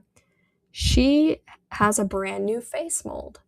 Now, you may be thinking to yourself, okay, like it looks kind of unremarkable. What's different? Her ears are shaped different, so she has a little indent inside her ear where a hearing aid can click in. She came with a hearing aid. How cool. Like, finally a doll that is like canon disabled. I remember when the doll came out, they were like, it's the first deaf American Girl doll. And people were like, wait, the other ones could hear us? And I'm like, yeah, it's a little funny of a joke. But yeah, I don't know. I think disability representation is so important. She has a little hearing aid spot, which is really cool. And like, I just can't help but think of all the people who saw themselves represented for the first time, because American Girl does not have a good track record with disability. They don't really incorporate it into their characters. They're like, here's a wheelchair as an accessory, but they don't put the time and effort into making that part of a character. Unless it's like McKenna's tutor, and that is just for the book that never was part of the collection. So yeah, she surfs, which I think is really cool. So yeah, I have a soft spot in my heart for Joss. It's a little confusing because we have Joss and Jess, and they both have their own face mold. So Joss and Jess are both face mold names too, and their names are really close. Here is Kira Bailey. She's from Michigan, and she ends up spending a lot of time on a wildlife preserve in Australia. She's unique because she has this really light blonde hair. And she had a lot of animal things. I love her little boots. Yeah, she's just so cute. I don't believe she's sold anymore, but around 2017, like Gabriella and on, dolls stopped being like hardcore retired at the end of the year. They would kind of leak over for another year or two. So Kira leaked over. I believe she's actually done now. So yeah, super interesting. I love when they incorporate international stuff, but so much of her focus was Australia that it felt less American Girl of the Year, which I think is reasonable. I don't think everything needs to be about the US. So I don't know. Super cool. Love the little kangaroo. Here is Corinne Tan. Brand new face mold as well. She is so pretty. I believe she just sold out like maybe this year or last year. She stuck around for a while. You could get her for like $75 near the end because they were clearing their stock. She has painted lashes, which is kind of new. It started with like Nanea, but they incorporated them here for Corinne. She is, I believe, Korean American. So finally, another Asian American character, which has been severely lacking. She has these teal highlights in her hair. She's from Aspen, Colorado, so she's very much into snow stuff. I just love the purples and teals. I know that was a big part of McKenna's collection, Gabriella's collection, but every time they do it, I'm like, yes, this is revolutionary. Purple and teal. Now, Corinne stands out for another reason. She was sold with a sibling. So this is Gwen. Gwen is the size of a Wellie Wisher, and she's actually given first and last name. She's like an actual character. She's Corinne's little sister, and you could buy her, and she's just so cute. She looks a lot like the Wellie Wisher Emerson, so I wish they would have done a little bit more to distinguish her. Maybe put her in different colors, because Emerson also wears purple and pink. Shorter hair or no bangs or something like that, just to distinguish her a little bit would have been cool. So yeah, I think highly of Corinne because I do love that she had siblings you could get, because this was the first time they did little siblings other than like Polly Merriman. So I do love the concept that any character's younger sibling could be made into a Wellie Wisher sized doll. So they'd be like proportional siblings, which I think is really cool. I would love to see, like, I think Kirsten has a little brother. That would make a great Wellie Wisher. Nellie's little sisters. There's tons of characters with younger siblings. So I do love the precedent that set. We also have one more sibling born during the book named Blix Young Carlson. I believe he's a half sibling to Corinne and Gwen. Then he is also the same size as the little bitty babies like Polly. So this is something super unique because as you can see, there's not been a lot of babies. Here we have a family of 3 siblings that all have a little bit of accessories. His like snowsuit comes off and he has like an actual diaper, which is kind of cool. I love that level of detail. But that just makes it really cool for, like, I guess, play and storytelling, that you can have a whole family and they're like proportional to each other. So yeah, I don't understand the name Blix. I haven't read the book, so I don't know if there's some meaning to it. And I'm sorry if you are named Blix or you know a Blix. It makes me think of Roblox. That is me personally. So if that is a bias problem on my part, I'm so sorry. And I'm trying. Okay. Kavi Sharma. I wish I had bought Kavi. I think she's so pretty. She has the Marie Grace face mold, which gives her a really like youthful look. She's really into theater. She's 2023. She's from New Jersey, so she doesn't live far away from Broadway. So like her favorite show is Wicked. Her outfit is very conducive to like rehearsals. I also love that she is Indian.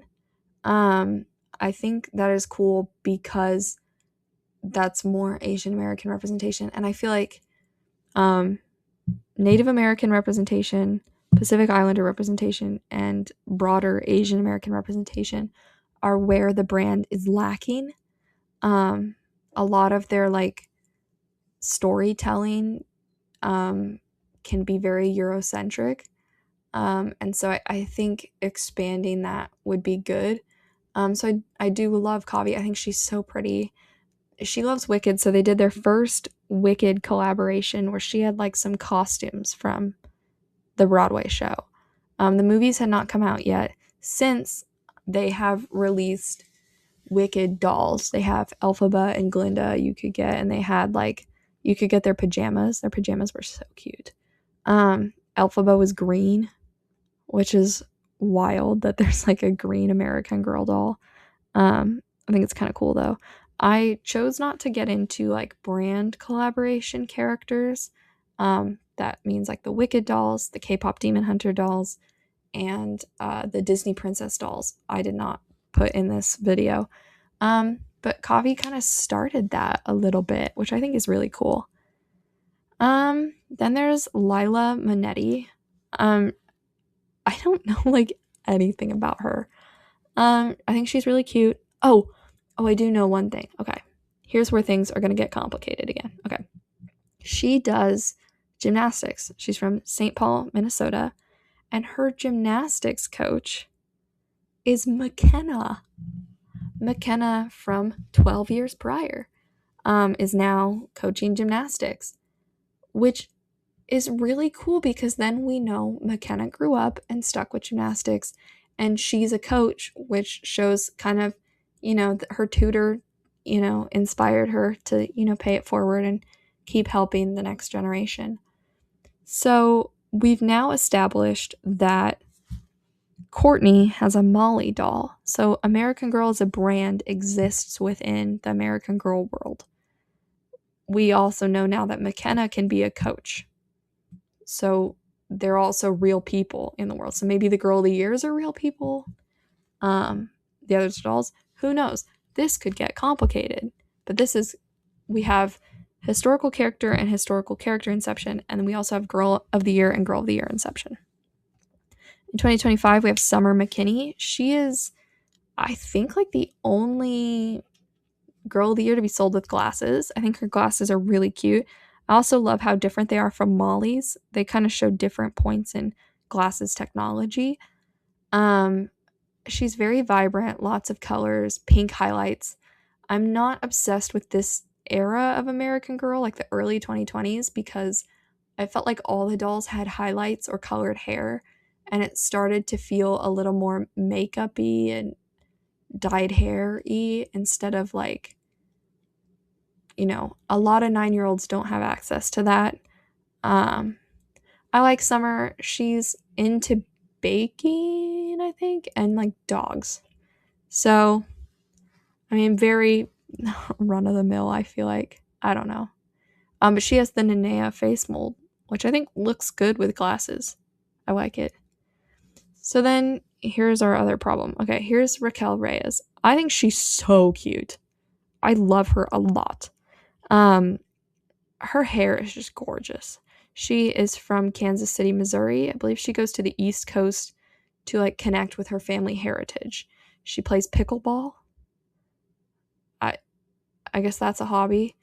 But what's really interesting about her is the specific family culture she's connecting with. So she's Latina, but she's also part white. And that side of her family, she is descended from our very own Samantha Parkington. So now we have historical character crossing over into Girl of the Year, where now historical character Samantha is a real person with like genetic lineage. And we also now know Samantha has died. So we have Samantha and Raquel that are like 120 years apart. And Samantha has died, and she is the direct ancestor to Raquel. We also have Courtney and Molly, who are 40 years apart, and Molly is a doll to Courtney. And we also have Lila and McKenna, who are 12 years apart. McKenna's obviously still alive. And she's coaching Lila. So it gets complicated. Are they real or are they dolls? Or are they both? are then the dolls within universe based on real people, well then theoretically could Raquel get a Samantha doll? Because if Molly was released, Samantha would have been as well because they're released at the same time. So if Courtney can have a Molly doll, can Raquel have a Samantha doll? And then if Raquel can have a Samantha doll, then she's having a doll of her own, like great-great-grandmother. So anyway, you can see why I'm having some issues. I love Raquel though, with the exception of like all the crazy that I created in my head about her. Yeah, I think she's great. They've also recently released Girl of the Years starting like September the year before. So she's been around for a hot minute now, but she represents 2026. Okay, the next few categories are going to go fast. Contemporary characters is a very short-lived line of characters, and they're like modern era dolls, kind of like Girl of the Year, but they're not meant to be 1 year only exclusives. So like, for example, instead of being a 2017 doll available from January 1st, 2017 to December 31st, 2017, this could be a character that's like nebulous 2017, 2018, and could be available for more than a year. However, they didn't actually have them around for that long. This is Tenny Grant. She was released in 2017 and then retired in 2018. She's from Nashville. She's a very like Taylor Swift type songwriter, singer-songwriter. She has a unique lip color, which I think is cool. It's like slightly pinker. Really cute freckle pattern. Cute little ringlet in her hair. I just think she's really cute. I love her outfit. She also, you can see her right hand. You're seeing it on the left side. It's pinched a little. So we'll look at that in a second. Very short-lived. Her name is short for Tennyson, I believe. Like Alfred Lord Tennyson. I figured it was short for Tennessee because that's where she lives. I don't understand naming conventions from other parts of the country. So I don't know all of this, but yeah. She's cute. I like her. There are lots of instruments available. There's guitars, drums, banjo. I love the banjo. I think it's so cute. And she had our first male character, her friend Logan. I don't think he had any books. I think he was just featured in Tenny books. And he had like one other outfit you could get, and he had a drum kit. He also, you can see it better, has the pinched hand. That makes it so he can hold an instrument and like a guitar pick. Which I was like, that's kind of cool. You know, that thoughtfulness to design a new hand for them so they could play their instruments. He also was from 2017 to 2018. And it's cool to have a boy character because that was new at the time. Now, the glaring issue I have with Logan is they took the time to create a new hand, but they did not take the time to create a new face. Logan has the Kaya mold. So they took their initial, like, they designed Kaya's mold for a Nez Perce girl, and then the only other character doll it is used on is a white boy. And that to me feels a little weird. He's meant to be like 14, so he's also significantly older than the other characters. And I was like, why does he have to be older? I know plenty of kids who play instruments. Like, I played an instrument as a kid. So his eyebrows are a little different and stuff. So they were already revolutionizing a few things to create this character. Why couldn't you give him a different face? And they've kept a trend of having the boy dolls have a closed mouth. And I was like, okay, what? I don't know. It just feels weird. So yeah, I like Logan. I like his haircut. I thought it was, a good haircut for the character and all that. I don't understand why he had to have Kaya's face mold because it feels a little bit like sacrilege to be like, this thoughtfully crafted mold can then just be used wherever. I think it's a little more special than that. So, that's my opinion. And then we have Z Yang. Her real name I think is Suzanne, but she goes by Z. She's from Seattle. She does photography and like filmmaking and stuff. She also was released later in the year in 2017 after Tenny and Logan and was retired in 2018. So none of these stuck around for longer than a Girl of the Year would have. Now Girl of the Years stick around 2 years even. And these contemporary characters that were meant to be, longer amounts of time, they didn't stick around. There was like this web series with her, where she would like make stop motion, and she also has a doll. She had Kit. So then now that means we have dolls released from 1986 to 2002 existing within the American Girl world. And so then I'm like, certainly Samantha's a doll, Also creates a continuity problem for me. But I mean, the whole contemporary character line is weird. So, yeah. They also, like, she does stop motion with her doll. So there was lots you could see online about doll stop motion. So they would make these stop motion videos of Z making stop motion videos of Kit. Got a little too meta for me. And they intended on, adding more to this line, but they never did. So now I'll move on to World by Us. So in response to the Black Lives Matter movement, they wanted to create a doll line focused on social justice and people of color. For that reason, I will explain more of the character's ethnic background, because that is a point in their character. They're all from Washington, D.C., and they're all engaged in like some sort of activity. So here we have Maritza Ochoa. She is Bolivian American.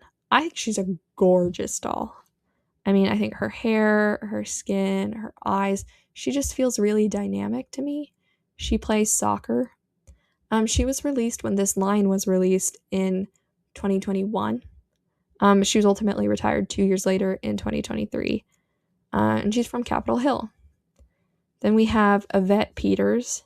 She was released in 2021 with the line, but then retired in 2024. So she stuck around like a year longer than Maritza. And she's biracial, and a lot of her story talks about being relatively white passing. So it's an interesting conversation about like colorism. I believe she's also conservationist type. And then there's McKenna Williams. Now, I've pronounced her name McKenna too many times. Her name is pronounced McKenna. She is Kenyan American, and her name is Swahili. So it's not McKenna, like McKenna Brooks. It's McKenna. And she has her own face mold too. Her face mold feels a little bit uncanny valley to me. But I think it's really cute overall. I love the twists in her hair. I think it's great to have characters with protective hairstyles. She was released in 2021 with the others, and then she didn't retire until this year. They finally retired her. So she stuck around 3 years after Maritza and 2 years after Yvette. I have no idea why that would be.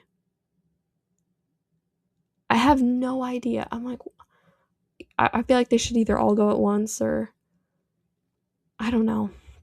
It didn't make sense to me, and I don't know why specifically McKenna was around significantly longer. And I don't know why Maritza had to go first, because I thought Maritza was gorgeous. So this line was pretty short-lived as well. I do like the attempt during the conversations of Black Lives Matter to be like, how can we translate this and social justice to our dolls, because the dolls are so political by virtue of being based in history. So yeah, I believe her story is about activism in like speaking. I feel really bad for not knowing, but anyway, that's McKenna. So next we're going to go into like the 14.5-inch vinyl dolls. I keep talking about Wellie Wishers. Here they are. They're supposed to be between baby dolls and then the older dolls, which are like the 8 to 11. They're for the market between. You're too old for baby dolls, so you need just a good play doll. And these dolls are pretty durable. So this is Ashlyn. She was released with all the others in 2016. She is very like sweet and princessy. Yeah, there's not much to know about these dolls, so this is going to go very quickly. And the reason they're called Wellie Wishers is because they wear these rain boots called Wellingtons or Wellies. And they sold clear boots and a pack of socks. So the socks you could wear inside the clear boots to look like each of the characters. So like you can see Ashlyn's got like sparkly flats on her boots. So you could get socks that looked like the sparkly flats to wear under your clear boots. I was just shocked that American Girl didn't try to sell a pair of boots for each one, you know? I figured they would, but I do love that decision because it means it's more accessible to people. So yeah, there's Ashlyn. Then there's Camille. She's got a little mole under her eye that I just think is darling. To me, she looks like a mini Kit. She's very oceany. Her new outfit, so for context, they got new outfits a couple years ago.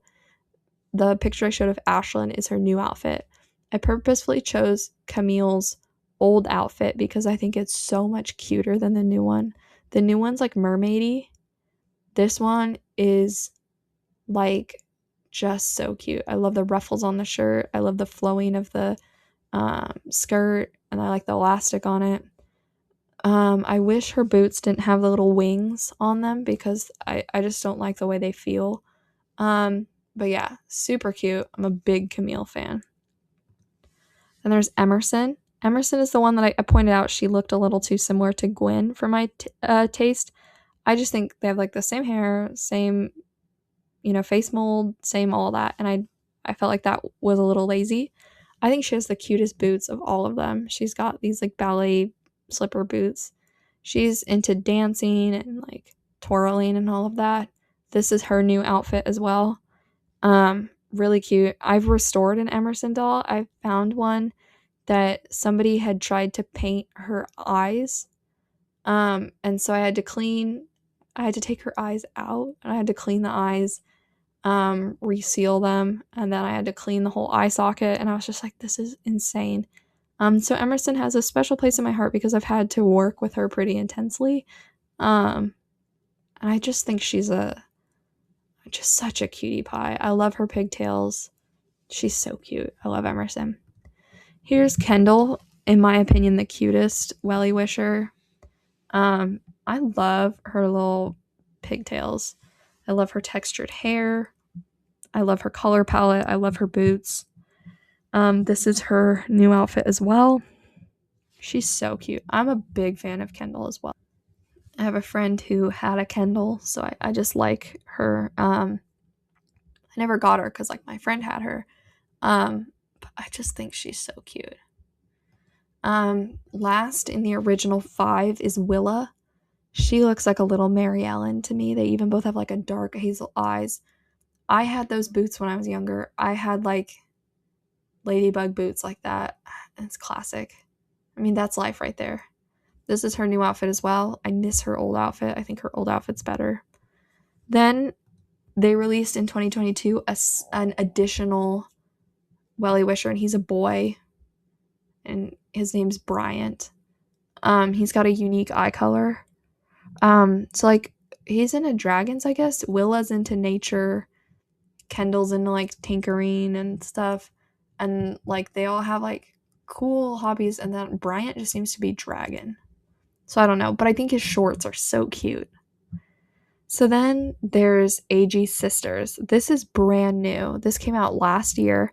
They're 14.5-inch vinyl characters like Wellie Wishers, but they're more glamorous and accessorized. So like Wellie Wishers are like a Chelsea doll. AG Sisters are like a Bratz doll. They have modified face molds of the Wellie Wishers, and I get ads for them all the time, so I feel like I know them better than I know some of the other characters because I've just seen so many ads. So yeah, they're called AG Sisters. They are not related to each other. They are not related to any other character. They're just called that. So it's not like one of them is the specific little sister of another character. So to start, well, first off, there's 4 of them. To start, we have Francie. Francie has a purple streak in her hair. She loves dogs and pets and butterflies and that kind of thing. This is Francie. Here's Leah, without an H, spelled the exact same way as the Girl of the Year, Leah. I wish they would have just slapped an H on one of them to make it distinguishable. I mean, it's still the same name, but like it would be distinguishable. She likes to skate and she has pink in her hair. Now, you're going to notice each one of these dolls has a highlight in their hair. And I've already told you I don't like highlights, so sorry. I think highlights look good on a real person because they're temporary. But on a doll, it means like you have to match it to that forever. At least Isabel's were removable. This one means like you can clash with their hair really easily, whereas in real life, you could re-dye it or you could wait for it to grow out and then just, you can have more variation. Then there's Josette. She has blue in her hair. I mean, she's cute, I guess. She's an athlete. I keep calling her JoJo Siwa, but her name is Josette. And then there's Wesley, my favorite of the AG sisters, I would say. She's a baker, and she has a pink streak in her hair. I think her shoes are the cutest thing ever. I would love them for me and for a Wellie Wisher. And I love that she has like a very natural hair texture. I felt like it was really cool to see it such a different hairstyle because there's not a lot of dolls with like a proper like afro that like is like circle shaped. Instead it was just like, I guess their hair is curly, but let's pull it back, And this is like embrace the hair. So that's the AG sisters. Now I know we're 2 hours in, and if you're still here, I love you. I would love to know what you've thought so far. I want to show you some stats so we can get an idea of kind of the representation. So here are some stats on hair color and eye color of the character dolls that I've already shown you. So every doll I already showed you, here's kind of how it lays out. You can see there's a lot of brown-eyed dolls, and there's a lot of dark brown hair dolls. I chose to color swatch their hair and eyes to make this wheel. So I thought that was, I would just love if somebody could compliment me on that in the comments. I would love for you to be like, wow, I love that you like found a picture of each eye color and you color swatched it for the wedge in your pie chart. So if you could please compliment me on that, that would be wonderful. We also see a heavy amount of blonde representation and black hair. And we have some reds in there, which is cool. We also have a lot of green and gray and blue eyes. Yeah, it's very interesting. Just seeing how it all levels out. Yeah. Skin color. They're mostly white. I feel like that's very telling. I would love to see more representation for like the light medium and the medium dark. There's one doll each for those. I would love to see more places in the middle because I just more skin tones in general because I don't think we're all either like a level 1, 2, or 3. I think it could be varied a little more. You can see in the face molds, I didn't talk a ton about face molds, but you can see kind of here that the classic face mold is the most prolific, and then also Josefina. Some of the dolls like are, so first off, the Claudie mold, the Sonali mold, the Kendall mold are meant to be like for a black character. And then let me see, and then like Corinne, Emerson, Nenea, Jess, and then there was even a mold called the Asian mold that was only ever used on one doll. Those are meant to be Asian characters. So it kind of shows the different ways someone's nose or eyes or mouth or face shape could look. And so the Nenea mold has been kind of turned into just like a cutesy eyes mold. So it's been used on some of the Disney princesses. So yeah, it's just interesting how it all shakes out. So I thought these might be cute. You might see I have like ME Classic in one of the wedges. That means Modern Era Classic. They like size down the classic mold for that, and 4 of the modern era dolls have the ME Classic mold. So then also, this is kind of a world view of where the characters are from. You can see we've got from Sweden to Australia, got heavy concentration on the eastern side of the US. And I'll zoom it in for you. Here is kind of the layout of where things would be. Some of the characters are not explicitly said, so I just kind of went for middle of the state, or whatever I could figure out. And this doesn't show how many are from that place. So we have like 4 from Washington, D.C., 5 from Seattle. We've got like 4 from Chicago. Like, there's lots of repeats. There's several characters from different parts of New York State. But then, like, I would love an Atlanta character, a Texas character, Arizona, Utah. Like, there's some gaps in it. You can see they're kind of concentrated in one place or the other. So I did not include these next couple brands in the stats list because they're just kind of random and they're not really part of the standard American Girl lines. So this is just kind of a wind down to just show some bonus brands. Here is Girls of Many Lands. They were 9-inch vinyl display dolls, so they weren't meant for play. There's like a case you could get from where you like put them in and you shut the like glass door. So they were meant for older girls and they dealt with heavier topics. They were also international and they had a broader date range. So I'll go over them. But yeah, they're similar in theory to the historical characters, but they were like a little more real about what was going on at the time, and they didn't sugarcoat it as much. So we have Isabel Campion, yet another Isabel. That's 3 Isabels, and 2 of which are spelled the same. She's from Tudor England in like 1592. Love how big her dress is. There's Cecile Revel. That means we have another Cecile. Beautiful name, but I was like, cool, multiple of the same name. She's from the last years of the reign of King Louis XIV in France in 1711. They were both released in 2002 and then retired in 2005. So we have Layla. She's from the Tulip period in Turkey in 1720. Very intricate doll. She came out in 2003 and went to 2005. Then there's Saba. For some reason, I couldn't find a picture of her with her book. Her story takes place in like the Age of Judges in Ethiopia in 1846. And she also was from 2003 to 2005. So Layla and Saba were released after Isabel and Cecile. And then there's 4 more. Chow Spring Pearl. She is from the Second Opium War in China in 1857. I have them organized by time. And she came out in 2002 and went to 2005 like Isabel and Cecile. And then also in that same run is Minook. She is from the Alaskan Territory in 1890, around the time of the arrival of American Christian missionaries.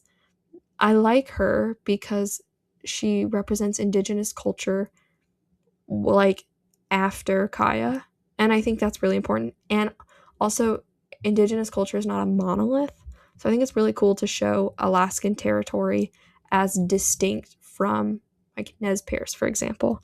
So if they were to have like a Navajo character, that would be very different. And then there's one Dakota character, and then maybe even like native to Florida would be cool, or Georgia. There's already kind of a gap there in storytelling. I'm surprised there's not a character from Atlanta. They could have made the 90s characters from Atlanta during the Olympics. That would have been cool. There's Kathleen Murphy. She came out in 2003. They all retired in 2005. Like, they all went away then. But she is from the Great Depression in Ireland in 1937. I don't believe they were sold with additional outfits, so I think this is just kind of like what they had. And then there's Neela Sen. She came out in the original run as well in 2002. She's from British-occupied India in 1939. So pretty decent range of time periods. That means there's 2 more characters in the 30s that they've done. But this and another 1850s. Oh my goodness. We got to keep American Girl away from the 1850s. They keep finding stuff to do there. It's just really interesting because they're so diverse, and it's not an America-centric storytelling. There's only one, and she's from the Alaskan Territory. So, and that's a whole different, there's no Alaskan characters. There's 2 Hawaiian characters and no Alaskan characters. So, interesting to note. They also had this short-lived brand for girls like 4 to 6. They're 16-inch vinyl dolls. The brand is called Hopscotch Hill School. They have Logan, Skylar, Hallie, and Gwen. Logan, Skylar, and Hallie all came out in 2003, and Gwen came out in 2004, and then they all ended in 2006. I don't know much about them. They creep me out. I'm so sorry. Especially Logan.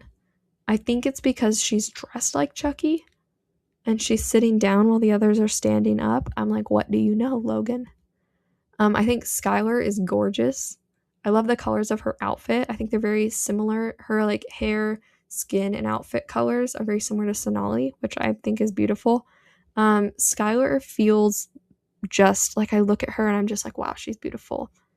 Hallie, her book is called like Hallie's Horrible Handwriting. I was like, whoa, you don't gotta dish on Hallie like that. And then there's Gwen, and I believe she plays soccer. Yet again, American Girl is like, I don't know what to do. Give them bangs. Of the 4 original American Girl dolls, like the first 4, 3 have bangs, 1 doesn't. In this set of dolls, there's 4, 3 have bangs, 1 doesn't. They're like, we don't know what to do if the character doesn't have bangs. So yeah, I would say my favorite of this line is Skylar. I just can't take my eyes off her. I think she's gorgeous. Okay, now I did not know that was going to be 2 hours, but here we are. That is all the American Girl character dolls. If there's any I missed, which I can't think of any, I did my due diligence. If there's any I missed, please let me know. I want to know. I will pin your comment. I want to know. If you like this video, please like it.